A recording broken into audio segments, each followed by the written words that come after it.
कर जाओ कुछ काम ऐसा, कर जाओ कुछ काम ऐसा कि पहचान बन जाए, राह चलो ऐसे कि पैरों के निशान बन जाए। जिंदगी जीता तो हर कोई है मगर जियो ऐसे कि तुम्हारी मिसाल बन जाए, जियो ऐसे कि तुम्हारी मिसाल बन जाए। मेरे प्यारे विद्यार्थियों, आपका स्वागत है आपके अपने चैनल जिज्ञासा क्लासेस में। दोस्तों, आज मैं इलेक्ट्रीशियन थ्योरी के एक अति महत्वपूर्ण चैप्टर जिसका नाम है प्रदीप्ति, जिसे अंग्रेजी में इल्यूमिनेशन कहते हैं। दोस्तों, आज हम लोग इस चैप्टर के कुछ सेलेक्टिव ऑब्जेक्टिव क्वेश्चन को हल करेंगे, जो आप लोगों के सीबीटी एग्जाम के साथ साथ अन्य प्रतियोगी परीक्षाएं जैसे UPPCL TG two, UPPCL JE, RRB JE, DRDO, ISRO, NMDC, DMRC, coal India limited, IOCL, LMRC, Bihar state power corporation limited, Haryana lineman, BARC, NHPC, THDC, CPRI इत्यादि परीक्षाओं में काफ़ी यूजफुल साबित हो सकती है। तो प्रदीप्ति चैप्टर का पार्ट 1 वीडियो स्टार्ट करते हैं। वीडियो स्टार्ट करने से पहले यदि चैनल पर आप नए हैं तो चैनल को सब्सक्राइब कर बेल आइकन को प्रेस जरूर कर लें, जिससे मेरे द्वारा लाई गई हर एक नई वीडियो की अपडेट आप तक पहुंचती रहे। तो चलिए पार्ट 1 का आज का पहला नंबर क्वेश्चन है, प्रकाश स्रोत की उत्सर्जन क्षमता निर्भर करती है। आज का पहला नंबर क्वेश्चन है कि प्रकाश स्रोत की उत्सर्जन क्षमता निर्भर करती है क्वेश्चन मार्क। आपके सामने 4 ऑप्शन दिए गए हैं। पहला नंबर ऑप्शन है ऑप्शन ए, स्रोत के आकार पर, ऑप्शन बी स्रोत के ताप पर, ऑप्शन सी स्रोत की तरंग दैर्ध्य पर, ऑप्शन डी इनमें से कोई नहीं। तो पहला नंबर का आंसर दीजिए कमेंट बॉक्स में। आप लोग कमेंट बॉक्स में अपना आंसर कमेंट करें कि पहला नंबर का कौन सा आंसर सही है। तो पहला नंबर का आंसर क्या होगा उसको आप लोग कमेंट बॉक्स में कमेंट करें और अपने पास एक कॉपी और कलम लेकर के बैठें और एक एक नंबर जो भी क्वेश्चन आ रहे हैं सीरियल बाय सीरियल उनको पढ़ करके उसके बाद उसका आंसर दीजिए। जो आपको आंसर सही लगता है अपनी कॉपी में नोट करिए, उसके बाद हम आंसर बताते हैं, उस आंसर को मैच कराइए कि आप पार्ट 1 में प्रदीप्ति चैप्टर में कितने क्वेश्चन के आंसर आप सही दे पा रहे हैं। तो पहला नंबर का आंसर क्या हो जाएगा? पहले नंबर का आंसर हो जाएगा बी। क्या हो जाएगा? बी सही हो जाएगा कि प्रकाश स्रोत की उत्सर्जन क्षमता स्रोत के ताप पर निर्भर करती है। ऑप्शन नंबर बी सही है। क्या सही है? ऑप्शन बी सही है। चलिए, मैं आशा करता हूँ कि आप लोग कलम और कॉपी अपने पास लेकर के बैठे होंगे और कमेंट बॉक्स में कमेंट भी कर रहे होंगे कि पहले नंबर का बी सही है। चलिए नेक्स्ट क्वेश्चन, किसी मानक बल्ब की कैंडल पावर होती है। बहुत ही बढ़िया क्वेश्चन, लल्लन टॉप क्वेश्चन। किसी मानक बल्ब की कैंडल पावर होती है, कितना होती है?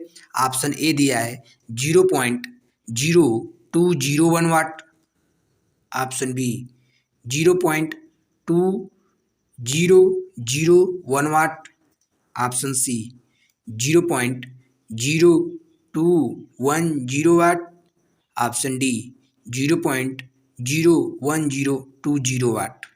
तो दूसरे नंबर का आंसर दीजिए। दूसरे नंबर का आंसर दीजिए कमेंट बॉक्स में कि किसी मानक बल्ब की कैंडल पावर यानी सीपी होती है। तो सीपी कितना होती है? किसी मानक बल्ब की सीपी होती है कितना? 0.0201 वाट, अर्थात ऑप्शन नंबर ए सही है। क्या सही है? ऑप्शन ए सही हो गया।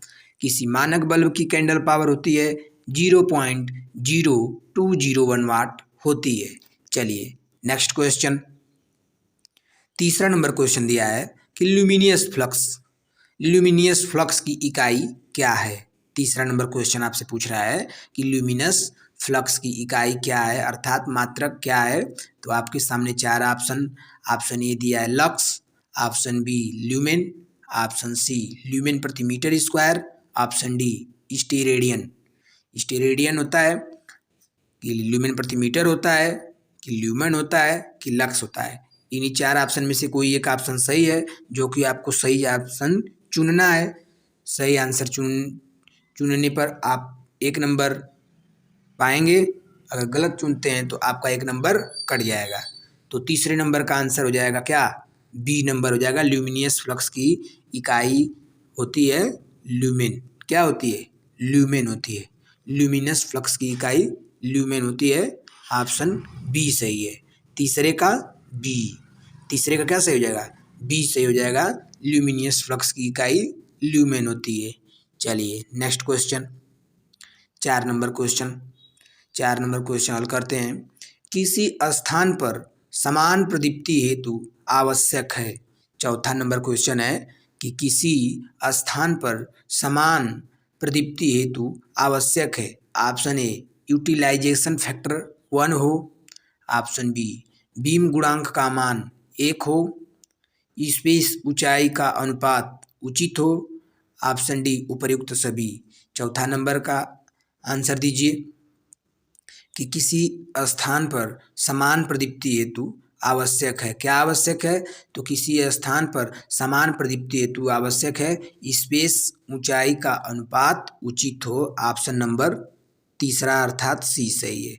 चौथे का सी सही हो जाएगा। स्पेस ऊंचाई का अनुपात उचित होना चाहिए, यही सही है। चौथे नंबर का सी आंसर। ठीक, चलिए नेक्स्ट क्वेश्चन हल करते हैं। 5 नंबर क्वेश्चन। यदि किसी खोखले गोले का क्षेत्रफल ए व उसकी त्रिज्या आर हो, तब उस गोले का ठोस कोण तुल्य होगा। किसके तुल्य होगा? Option A 4 pi, option B 4 pi R square, option C 2 pi, option D 2 pi R. तो चलिए 5 नंबर का आंसर दीजिए कमेंट बॉक्स में। 5 नंबर का आंसर दीजिए कमेंट बॉक्स में। क्या होगा कि यदि किसी खोखले गोले का क्षेत्रफल एरिया ए है व उसकी त्रिज्या रेडियस आर हो, तब उस गोले का ठोस कोण किसके तुल्य होगा? तो आपको पता होना चाहिए कि उस गोले का ठोस कोण 4 पाई के तुल्य होगा। किसके तुल्य होगा? 4 पाई के तुल्य होगा। पांचवें का ए सही है। पांचवें का ए सही हो गया कि यदि किसी खोखले गोले का क्षेत्रफल ए व उसकी त्रिज्या आर हो, तब उस गोले का ठोस कोण 4 पाई के तुल्य होगा। चलिए नेक्स्ट क्वेश्चन। MHPC का फुल फॉर्म क्या है? MHPC का फुल फॉर्म पूछ रहा है आपसे। 6ठा नंबर क्वेश्चन कि MHPC का फुल फॉर्म क्या होगा? Option A main hot candle power, option B main horizontal cold power, option C medium candle power, option D main horizontal candle power. तो जैसा कि आपको पता होना चाहिए कि 6ठा नंबर का फुल फॉर्म होगा मेन हॉरिजेंटल कैंडल पावर, अर्थात 6ठे का आंसर डी हो जाएगा। आपको मैं फुल फॉर्म की एक वीडियो पिछली वीडियो में एक लेकर आए थे। फुल फॉर्म की सभी इलेक्ट्रिकल फुल फॉर्म की वीडियो इस प्लेलिस्ट में जा कर के उसमें जितने भी इलेक्ट्रिकल वर्ड्स हैं, इलेक्ट्रिकल से फुल फॉर्म से संबंधित सब आप उसमें से देख सकते हैं जा कर के कि कौन सा फुल फॉर्म क्या है। तो उस MHPC का full form main horizontal candle power. 6ठे का डी आंसर सही है। चलिए नेक्स्ट क्वेश्चन हल करते हैं। 7वां नंबर क्वेश्चन। MSCP का फुल फॉर्म क्या होगा? MSCP का फुल फॉर्म क्या होगा? Option A main solid candle power, option B main spherical candle power, option C most short circuit power, option D इनमें से कोई नहीं। तो 7वें का आंसर क्या हो जाएगा? 7वें का आंसर हो जाएगा main spherical candle power, M से मीन, एस से स्फेरिकल, सी से कैंडल, पी से पावर, अर्थात ऑप्शन नंबर बी सही है। मेन स्फेरिकल कैंडल पावर होता है एमएससीपी का फुल फॉर्म। चलिए नेक्स्ट क्वेश्चन, 8वां नंबर क्वेश्चन, किसी प्रकाश स्रोत की दक्षता होती है, किसी प्रकाश स्रोत की दक्षता होती है, कितना होती है? ऑप्शन ए ल्यूमेन प्रति वाट, ऑप्शन बी वाट प्रति lumen, option C candela, option D इनमें से कोई नहीं। तो 8वें नंबर का क्वेश्चन जो है उसका आंसर दीजिए कमेंट बॉक्स में आप लोग कि 8वें नंबर का आंसर क्या होगा। किसी प्रकाश स्रोत की दक्षता होती है, कितना होती है? ल्यूमेन प्रति वाट। क्या होती है? ल्यूमेन प्रति वाट। 8वें का ए सही हो जाएगा। 8वें का क्या सही हो गया? ए आंसर सही होगा। चलिए नेक्स्ट क्वेश्चन करते हैं। 9वां नंबर क्वेश्चन है, कैंडिला किसका मात्रक है? कैंडेला किसका मात्रक है? ऑप्शन ए चौंध, ऑप्शन बी ज्योति तीव्रता, option C light flux, option D उपर्युक्त सभी। तो कैंडिला किसका मात्रक है? कमेंट बॉक्स में कमेंट करें।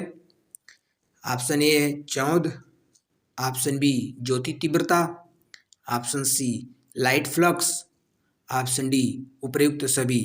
तो 9वें नंबर का आंसर क्या हो जाएगा? 9वें नंबर का आंसर हो जाएगा कैंडिला ज्योति तीव्रता का मात्रक है। बहुत ही लल्लन टाप क्वेश्चन, एकदम रसगुल्ला टाइप क्वेश्चन है, जो कि काफ़ी रिपीटेड क्वेश्चन है कि ज्योति तीव्रता का मात्रक। आपसे क्वेश्चन थोड़ा सा बदल के पूछ सकता है कि ज्योति तीव्रता का मात्रक क्या होता है, या पूछेगा कि कैंडिला किसका मात्रक होता है। तो ज्योति तीव्रता का मात्रक कैंडिला होता है और कैंडिला ज्योति तीव्रता का मात्रक है। तो ऑप्शन नंबर बी सही है। क्या सही है? बी। ऑप्शन नंबर बी सही है, कैंडिला ज्योति तीव्रता का मात्रक है। चलिए next question, 10 number question, filament lamp में प्रयुक्त की जाने वाली गैस कौन सी गैस है? बहुत ही अच्छा question. Option A argon, option B krypton, option C oxygen, option D carbon dioxide. तो फिलामेंट लैंप में प्रयुक्त की जाने वाली गैस कौन सी गैस है? आर्गन गैस है। कौन सी गैस? आर्गन गैस है। ऑप्शन नंबर ए सही है कि फिलामेंट लैंप में प्रयुक्त की जाने वाली गैस आर्गन गैस होती है। चलिए ऑप्शन नंबर ए सही है। 10वें का ए, 10वें का ए सही है। चलिए नेक्स्ट क्वेश्चन, 11 नंबर क्वेश्चन, किसी कार्य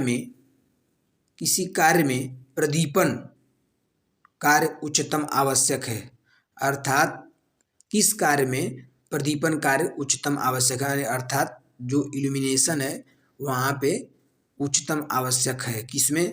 ऑप्शन ए शयन कक्ष में, option B railway platform, option C hospital, option D drawing room. तो 11 नंबर का आंसर दीजिए। 11 नंबर का आंसर क्या होगा कि ड्राइंग रूम में प्रदीपन कार्य उच्चतम होना चाहिए। ड्राइंग रूम में प्रदीपन कार्य उच्चतम होना चाहिए। ऑप्शन नंबर डी सही है। क्या सही है? डी सही है। चलिए next question, 12 number question, fluorescent tube की ल्यूमिनस दक्षता कितनी होती है? फ्लोरोसेंट ट्यूब की ल्यूमिनस दक्षता कितनी होती है? बहुत ही बढ़िया क्वेश्चन, वीवीआई कर लीजिए इसको कि फ्लोरोसेंट ट्यूब की ल्यूमिनस दक्षता कितनी होती है। ऑप्शन ए 60 से 65 ल्यूमेन प्रति वाट, ऑप्शन बी 30 से 40 ल्यूमेन प्रति वाट, ऑप्शन सी 10 से 20 ल्यूमेन प्रति वाट, ऑप्शन डी 5 से 10 ल्यूमेन प्रति वाट। तो 12 का आंसर हो जाएगा, 12 का आंसर हो जाएगा कि फ्लोरोसेंट ट्यूब की ल्यूमिनेंस दक्षता 60 से 65 ल्यूमेन प्रति वाट होती है। क्या होती है? 60 से 65 ल्यूमेन प्रति वाट होती है। तो ऑप्शन नंबर ए से हो जाएगा 12 का, फ्लोरोसेंट ट्यूब की दक्षता 60 से 65 ल्यूमेन प्रति वाट होती है। चलिए नेक्स्ट क्वेश्चन हल करते हैं। 13 नंबर क्वेश्चन हल करते हैं। सॉलिड एंगल यानी सॉलिड कोण किसके तुल्य है? सॉलिड कोण किसके तुल्य है? ऑप्शन ए बटा के R square, option B A square बटा के आर, ऑप्शन सी ए बटा के R cube, option D A R square. तो सॉलिड कोण तुल्य है किसके? एरिया बटा के त्रिज्या का स्क्वायर। ऑप्शन नंबर ए सही हो जाएगा 13 का। क्या सही हो जाएगा? एरिया यानी क्षेत्रफल बटा के त्रिज्या का होल स्क्वायर सॉलिड कोण के तुल्य होता है। ऑप्शन नंबर ए सही है।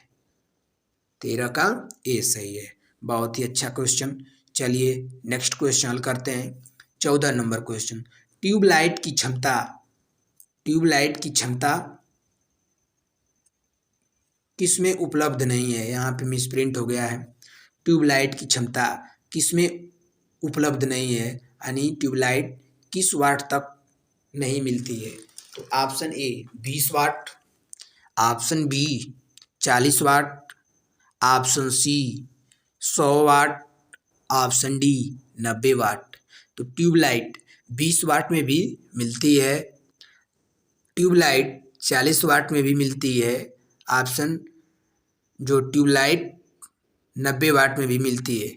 तो ट्यूबलाइट किस में नहीं मिलती है? ट्यूबलाइट 100 वाट में नहीं मिलती है। यही वाला गलत है।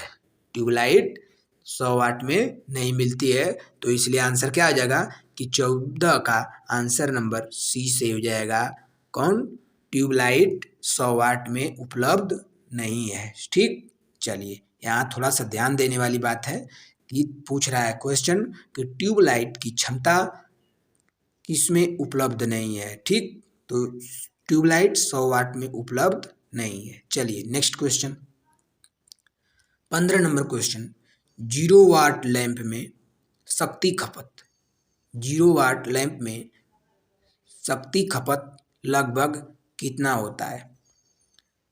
तो 0 वाट लैंप में शक्ति खपत लगभग कितना होता है? Option A 10 watt, option B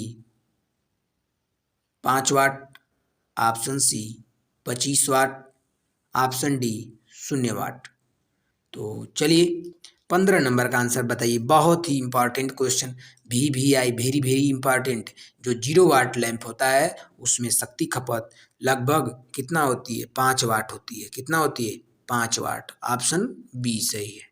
15 का बी, 0 वाट लैंप में शक्ति खपत लगभग 5 वाट तक होती है। चलिए नेक्स्ट क्वेश्चन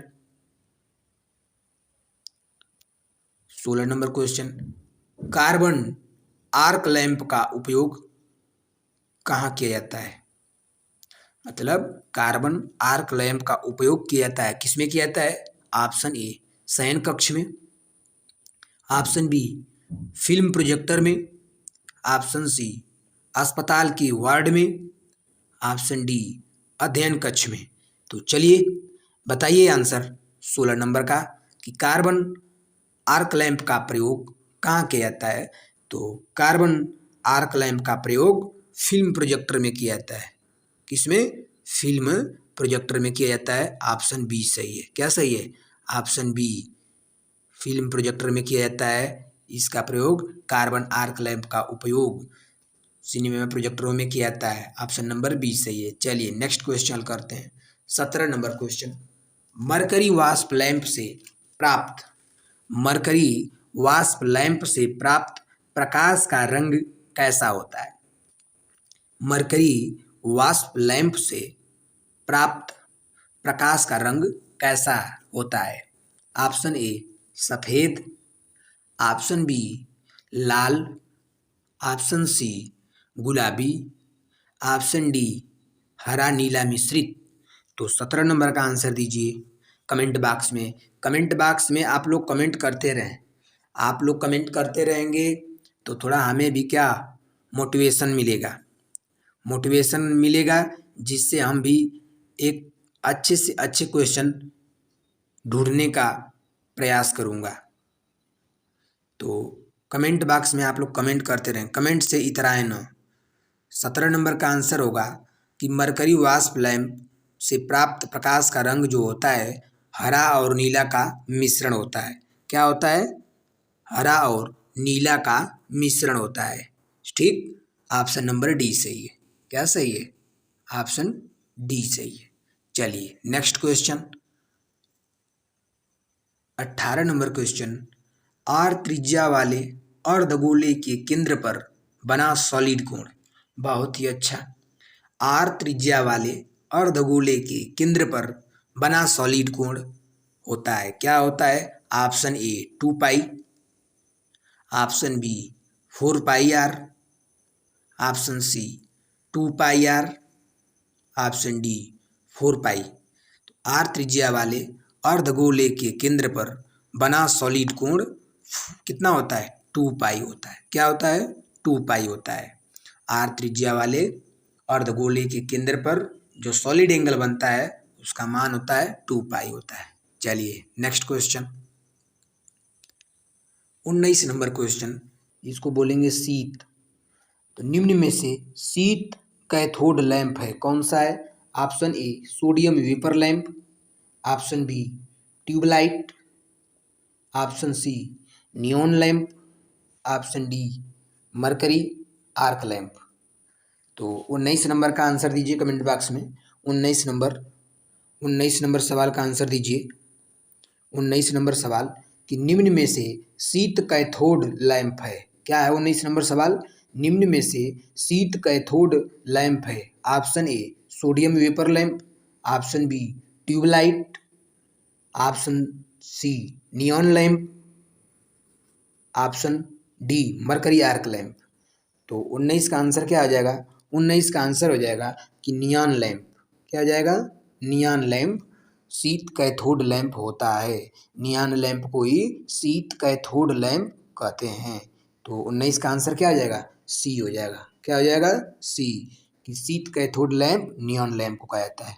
चलिए नेक्स्ट क्वेश्चन, 20 नंबर क्वेश्चन, चौंध का मुख्य कारण है। 20 नंबर क्वेश्चन है, चौंध का मुख्य कारण है, क्या है? ऑप्शन ए अत्यधिक चमकीलापन, ऑप्शन बी दृश्य सीमा में अत्यधिक प्रकाश होना, ऑप्शन सी या तो ए या तो बी। तो 20 नंबर का आंसर क्या हो जाएगा? 20 नंबर का आंसर हो जाएगा कि चौंध का मुख्य कारण या तो अत्यधिक चमकीलापन होगा या तो दृश्य सीमा में अत्यधिक प्रकाश होना चौंध का मुख्य कारण होगा। तो इसलिए 20 का आंसर क्या हो जाएगा? सी से हो जाएगा, या तो ए या तो बी। चौंध का ये क्या है? दोनों मुख्य कारण है। ठीक, 20 का सी आंसर हो जाएगा, ऑप्शन नंबर सी। चलिए नेक्स्ट क्वेश्चन, 21 नंबर क्वेश्चन है, किस सतह का परावर्तन गुणांक निम्नतम है? बहुत ही बढ़िया क्वेश्चन। किस सतह का परावर्तन गुणांक निम्नतम है? ऑप्शन ए पीली दीवार, ऑप्शन बी नीला पर्दा, ऑप्शन सी काला पेंट, ऑप्शन डी सफ़ेद पेंट। तो चलिए किस सतह का परावर्तन गुणांक निम्नतम होता है? तो 21 नंबर का आंसर हो जाएगा कि जो नीला पर्दा होता है उसका परावर्तन गुणांक क्या होता है? निम्न होता है। ऑप्शन बी सही है। क्या सही है? बी सही है कि नीला पर्दा का परावर्तन गुणांक न्यूनतम होता है। ठीक, चलिए नेक्स्ट क्वेश्चन, नेक्स्ट क्वेश्चन है, वातानुकूलित स्थानों के लिए उपर्युक्त प्रकाश स्रोत है। वातानुकूलित स्थानों के लिए उपर्युक्त प्रकाश स्रोत है। Option A hydrogen lamp, option B mercury lamp, option C filament lamp bulb, option D fluorescent tube. तो 22 नंबर का आंसर दीजिए कमेंट बॉक्स में कि वातानुकूलित स्थानों के लिए उपर्युक्त प्रकाश स्रोत है कौन सा है? कमेंट बॉक्स में कमेंट करें। आपके सामने 4 ऑप्शन ए बी सी एवं डी, इसमें से एक सही है, सही को आपको चुनना है। तो वातानुकूलित स्थानों के लिए उपर्युक्त प्रकाश स्रोत है कौन सा है? फ्लोरोसेंट ट्यूब है। कौन सा है? फ्लोरोसेंट ट्यूब, ऑप्शन डी सही है। 22 का डी, 22 का डी। चलिए next question, 23 number question, fluorescent lamp पर कोटिंग क्यों की जाती है? बहुत ही ललन टॉप क्वेश्चन, रसगुल्ला कहें तो VVI, very very important question, प्रतियोगी परीक्षाओं में काफ़ी रिपीटेड क्वेश्चन है ये। फ्लोरोसेंट लैंप पर कोटिंग क्यों की जाती है?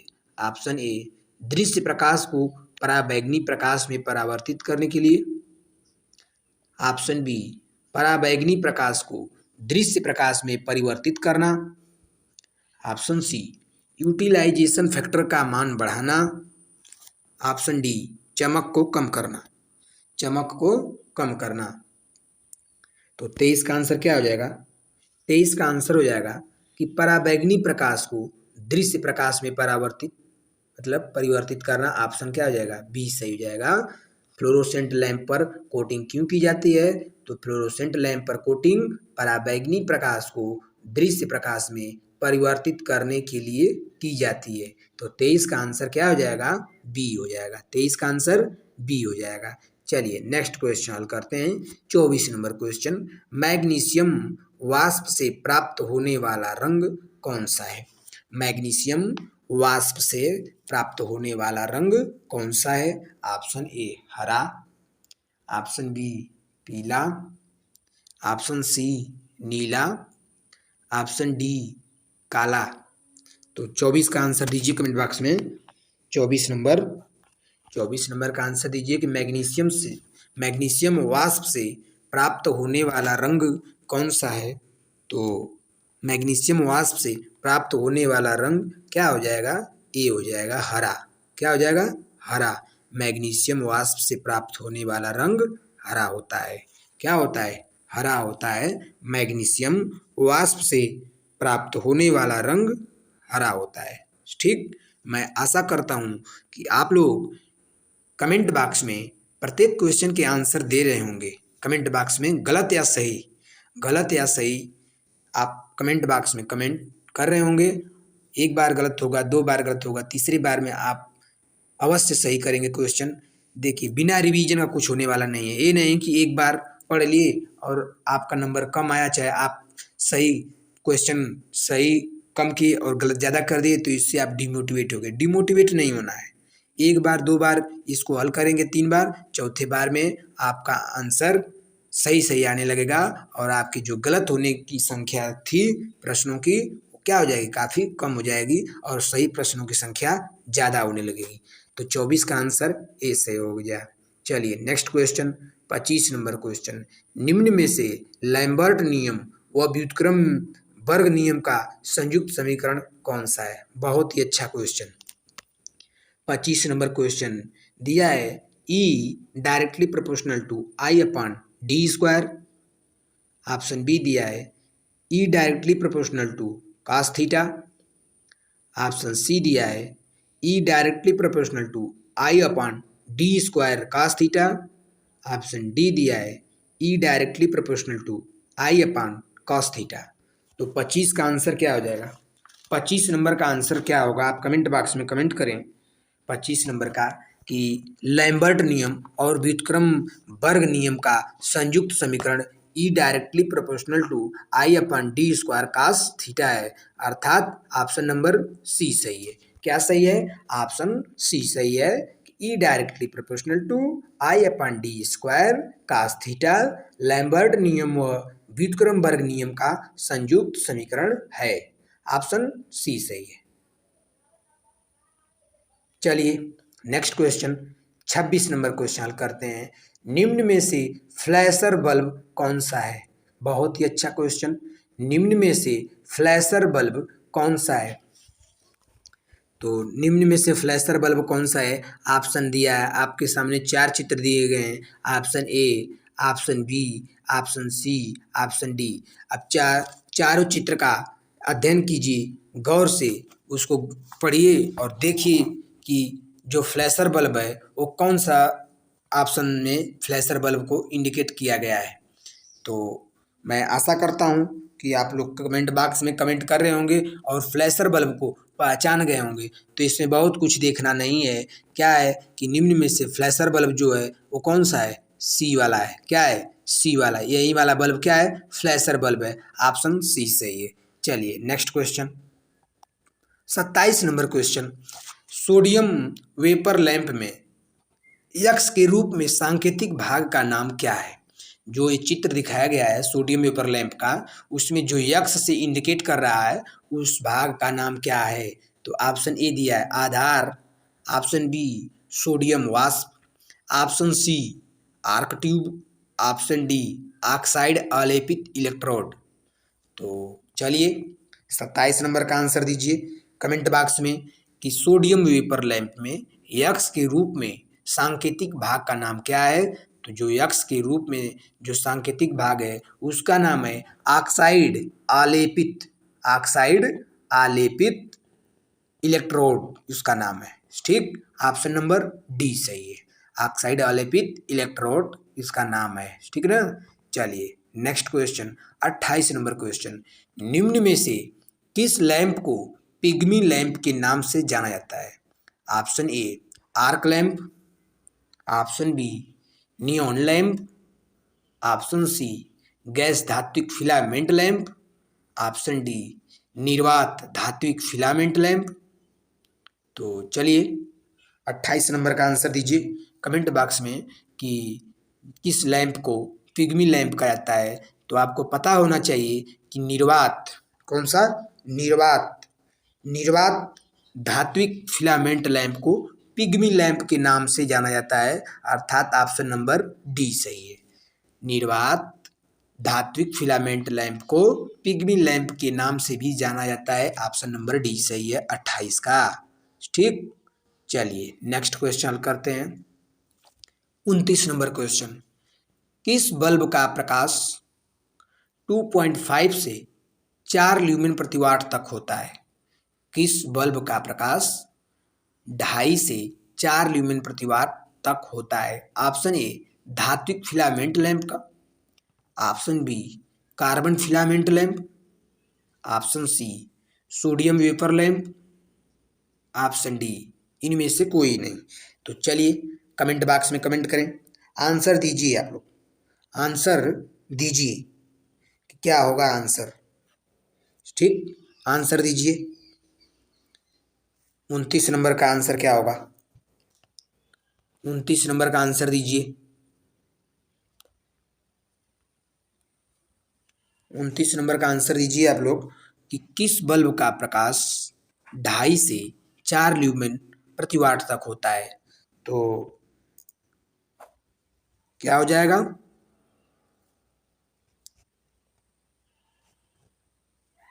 29 का आंसर दीजिए, कार्बन फिलामेंट लैंप। किसका? कार्बन फिलामेंट लैंप का प्रकाश 2.5 से 4 ल्यूमेन प्रति वाट तक होता है। 29 का आंसर क्या हो जाएगा? बी हो जाएगा, carbon filament lamp, option number B सही है। 29 का बी, कार्बन फिलामेंट लैंप का प्रकाश 2.5 से 4 ल्यूमेन प्रति वाट होता है। चलिए next question, 30 number question, gas धातु फिलामेंट, गैस धातु फिलामेंट लैंप में निष्क्रिय गैस भरने से फिलामेंट का कार्यकारी तापमान निर्वात प्रकार के लैंप की तुलना में ... हो जाता है।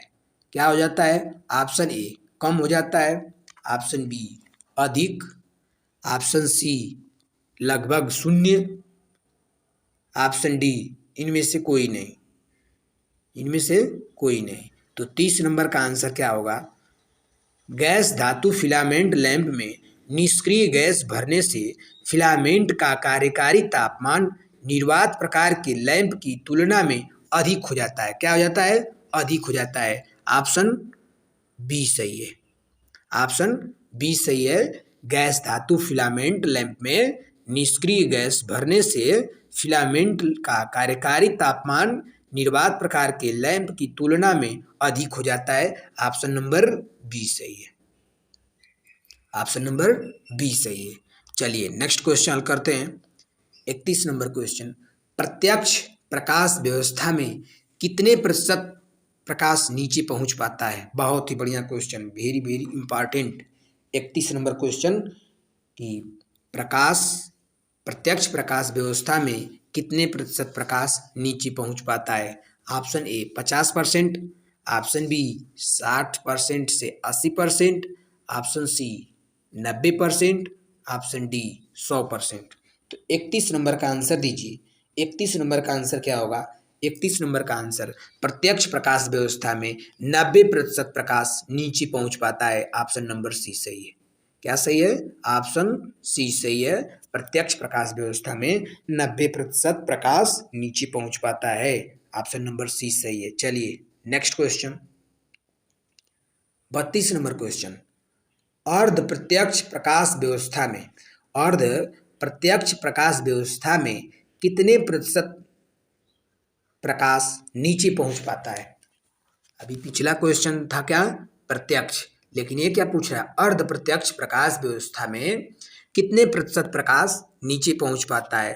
ऑप्शन ए 60% से 90%, ऑप्शन बी 70% से 80%, ऑप्शन सी 50%, ऑप्शन डी 100%।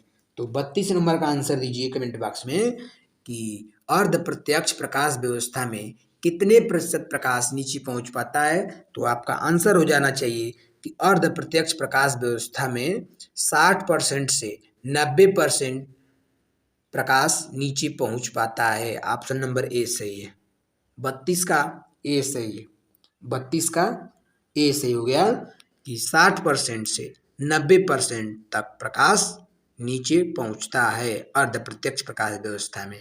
चलिए नेक्स्ट क्वेश्चन, 33 नंबर क्वेश्चन, अप्रत्यक्ष प्रकाश व्यवस्था में कितने प्रतिशत प्रकाश नीचे पहुंच पाता है। अप्रत्यक्ष प्रकाश व्यवस्था में कितने प्रतिशत प्रकाश नीचे पहुंच पाता है। ऑप्शन ए 60% से 90%, ऑप्शन बी 90%, ऑप्शन सी 10% से 40%, ऑप्शन डी 10%। तो 33 का आंसर दीजिए आप लोग कि अप्रत्यक्ष प्रकाश व्यवस्था में कितने परसेंट प्रकाश नीचे पहुंच पाता है। तो आपका आंसर हो जाना चाहिए क्या, डी 10%। अप्रत्यक्ष प्रकाश व्यवस्था में 10% प्रकाश नीचे पहुंच पाता है। ऑप्शन नंबर डी सही है। चलिए नेक्स्ट क्वेश्चन, 34 नंबर क्वेश्चन, अर्ध अप्रत्यक्ष प्रकाश व्यवस्था में कितने प्रतिशत प्रकाश नीचे पहुंच पाता है। अर्ध अप्रत्यक्ष प्रकाश व्यवस्था में कितने प्रतिशत प्रकाश नीचे पहुंच पाता है। ऑप्शन ए 10%, ऑप्शन बी 10% से 40%, ऑप्शन सी 90%, ऑप्शन डी 50%। तो 34 का आंसर दीजिए आप लोग कि अर्ध अप्रत्यक्ष प्रकाश व्यवस्था में कितने प्रतिशत प्रकाश नीचे पहुंच पाता है। तो 34 का आंसर हो जाएगा 10 से 40% प्रकाश व्यवस्था अप्रत्यक्ष प्रकाश व्यवस्था में 10 से 40% प्रकाश नीचे पहुंच पाता है। 34 का आंसर हो जाएगा क्या, बी। क्या हो जाएगा, बी हो जाएगा। नेक्स्ट क्वेश्चन, 35 नंबर क्वेश्चन, निम्न में से किस विधि में अपेक्षाकृत अधिक चमक उत्पन्न होती है। निम्न में से किस विधि में अपेक्षाकृत अधिक चमक उत्पन्न होती है। ऑप्शन ए अर्ध अप्रत्यक्ष प्रकाश की व्यवस्था में, ऑप्शन बी अप्रत्यक्ष प्रकाश व्यवस्था में, ऑप्शन सी अर्ध प्रत्यक्ष प्रकाश व्यवस्था में, ऑप्शन डी उपरोक्त सभी। तो 35 नंबर का आंसर दीजिए आप लोग कमेंट बॉक्स में, 35 नंबर का आंसर दीजिए कमेंट बॉक्स में कि क्या होगा। 35 नंबर कि निम्न में से किस विधि में अपेक्षाकृत अधिक चमक उत्पन्न होती है। तो अधिक चमक उत्पन्न किस में होगी, अप्रत्यक्ष प्रकाश व्यवस्था में अधिक चमक होगी। ऑप्शन नंबर बी सही है, ऑप्शन बी सही है। चलिए नेक्स्ट क्वेश्चन, 36 नंबर क्वेश्चन, निम्न में से किस विधि में छाया पैदा नहीं होती है। निम्न में से किस विधि में छाया पैदा नहीं होती है। ऑप्शन ए अप्रत्यक्ष प्रकाश व्यवस्था में, ऑप्शन बी प्रत्यक्ष प्रकाश व्यवस्था में, ऑप्शन सी सामान्य प्रकाश व्यवस्था में, ऑप्शन डी इनमें से कोई नहीं। तो 36 नंबर का आंसर बताइए आप लोग कि क्या होगा। 36 नंबर का आंसर कि निम्न में से किस विधि में छाया पैदा नहीं होती है। तो छाया पैदा कब नहीं होगी, जब प्रकाश व्यवस्था कैसी होगी, अप्रत्यक्ष होगी। कैसी होगी, अप्रत्यक्ष होगी।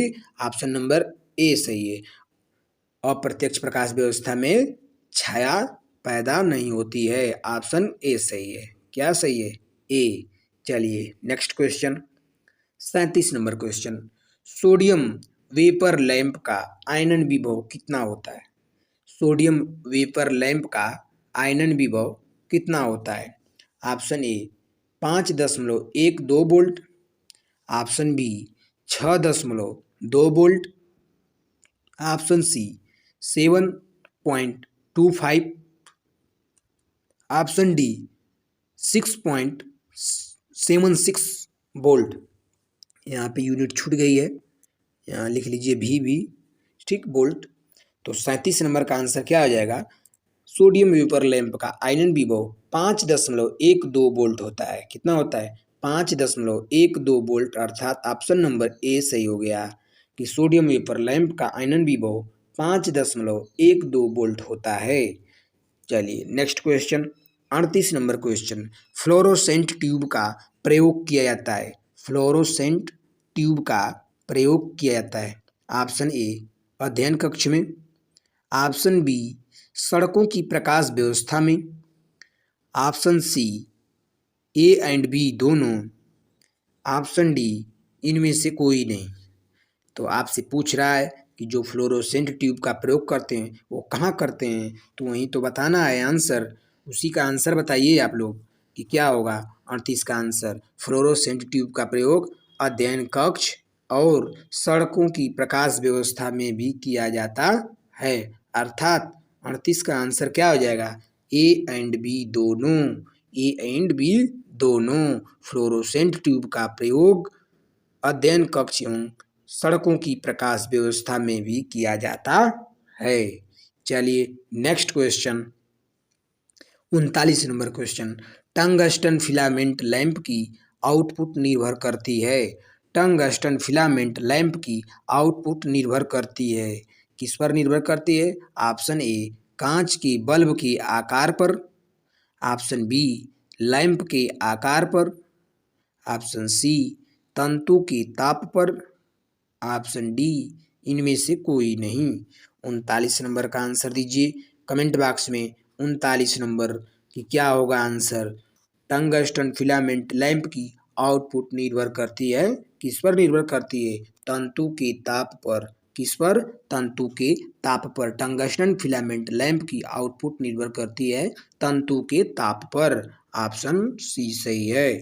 टंगस्टन फिलामेंट लैंप की आउटपुट तंतु के ताप पर निर्भर करती है। ऑप्शन नंबर सी सही है। चलिए next question, 40 number question, tubelight को डीसी पर प्रयोग करने के लिए आवश्यक अतिरिक्त युक्ति है। ट्यूबलाइट को डीसी पर प्रयोग करने के लिए आवश्यक अतिरिक्त युक्ति है। Option A capacitor, option B प्रेरकत्व, option C transformer, option D प्रतिरोध। तो 40 नंबर का आंसर दीजिए कमेंट बॉक्स में कि 40 नंबर का आंसर क्या होगा। तो 40 नंबर का आंसर हो जाएगा प्रतिरोध, डी। क्या? डी। ट्यूबलाइट को डीसी पर प्रयोग करने के लिए जो अतिरिक्त युक्ति आवश्यक होती है वो क्या है? प्रतिरोध है। ऑप्शन नंबर डी सही है।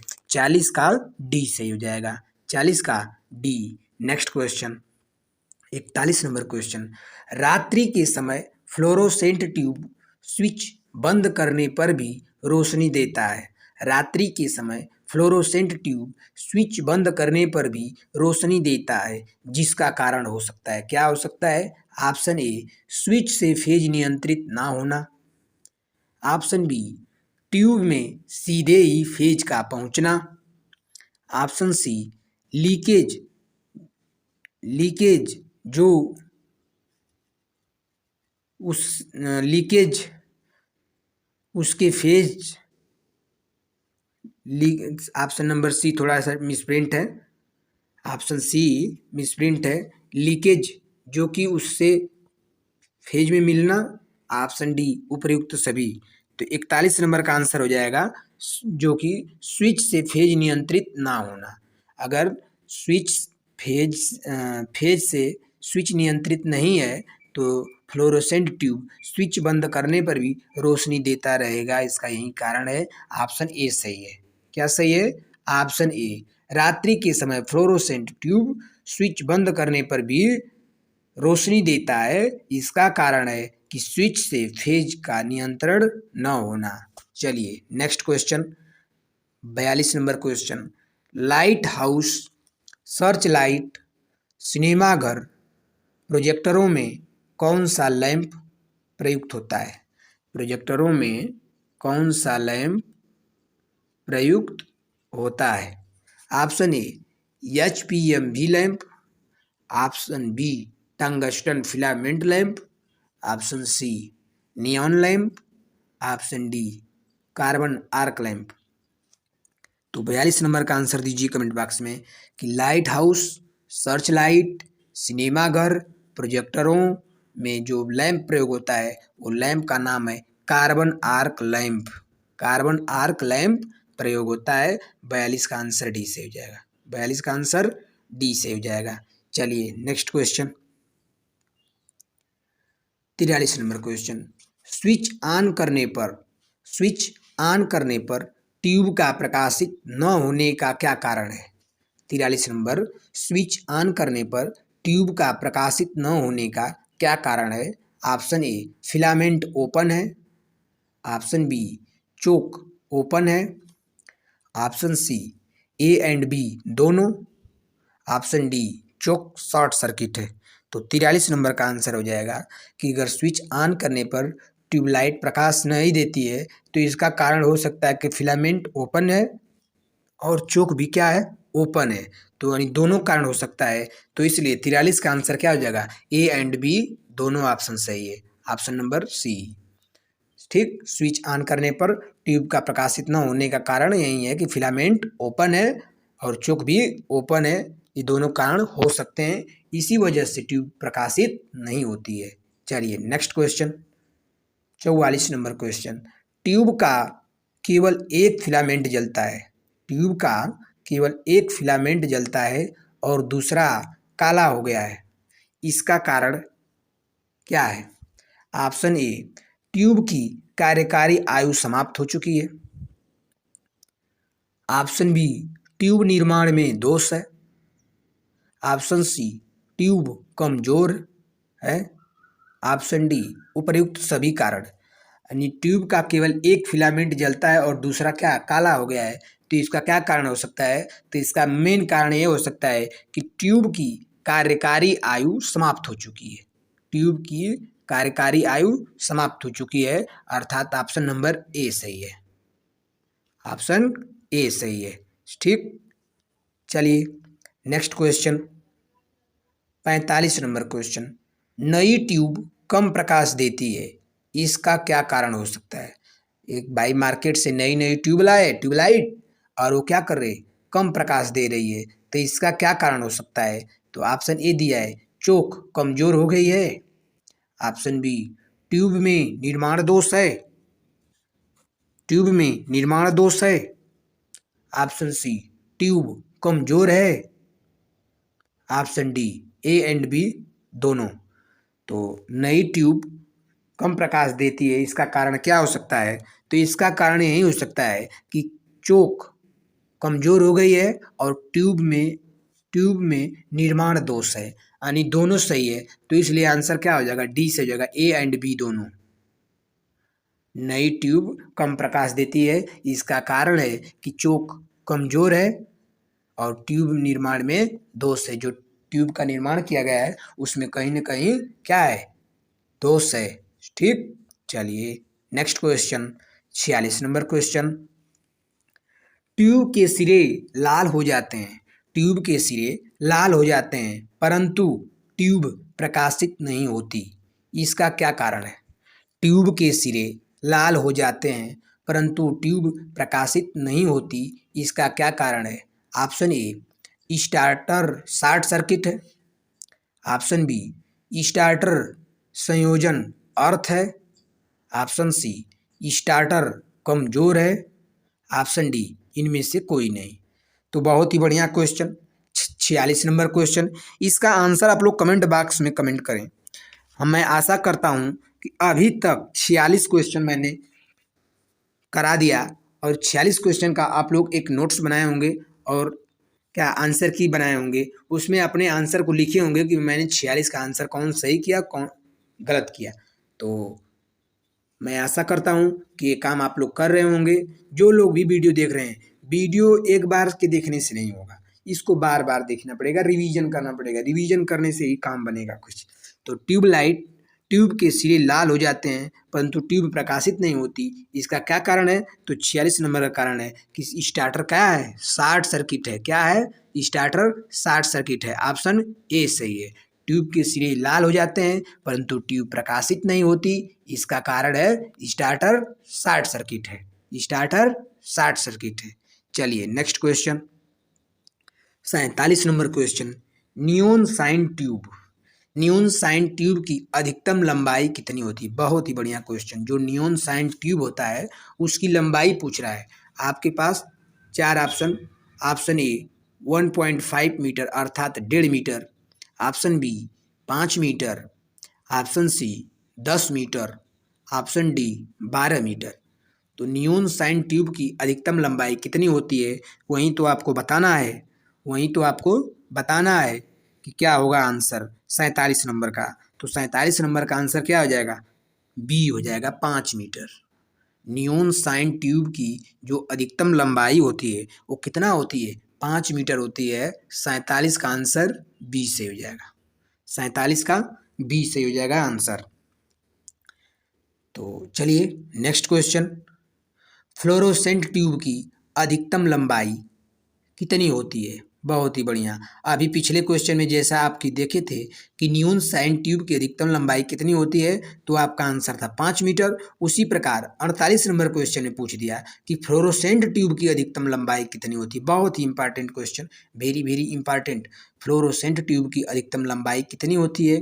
Option A 1.5 metre, option B 3 metre, option C 5 metre, option D 2.5 यानी 2.5 मीटर। तो फ्लोरोसेंट ट्यूब की अधिकतम लंबाई कितनी होती है? तो फ्लोरोसेंट ट्यूब की अधिकतम लंबाई होती है कितना? फ्लोरोसेंट ट्यूब की अधिकतम लंबाई होती है 1.5 मीटर। कितना होती है? 1.5 मीटर। ऑप्शन ए सही है। 48 नंबर का ए सही हो जाएगा कि फ्लोरोसेंट ट्यूब की अधिकतम लंबाई 1.5 मीटर होती है। ठीक, ऑप्शन नंबर ए सही है। चलिए next question, 49 number question, neon sign tube का उपयोग किस कार्य के लिए किया जाता है? नियोन साइन ट्यूब का उपयोग किस कार्य के लिए किया जाता है? ऑप्शन ए सामान्य प्रकाश व्यवस्था, ऑप्शन बी विज्ञापन कार्य में, option C A and B दोनों, ऑप्शन डी इनमें से कोई नहीं। तो चलिए आंसर दीजिए 49 नंबर का। 49 नंबर का आंसर दीजिए कमेंट बॉक्स में कि क्या होगा कि नियोन साइन ट्यूब का उपयोग किस कार्य के लिए किया जाता है। बहुत ही बढ़िया क्वेश्चन, रिपीटेड क्वेश्चन है, प्रतियोगी परीक्षाओं में बार बार पूछा जाने वाला कि नियोन साइन ट्यूब का उपयोग कहाँ किया जाता है।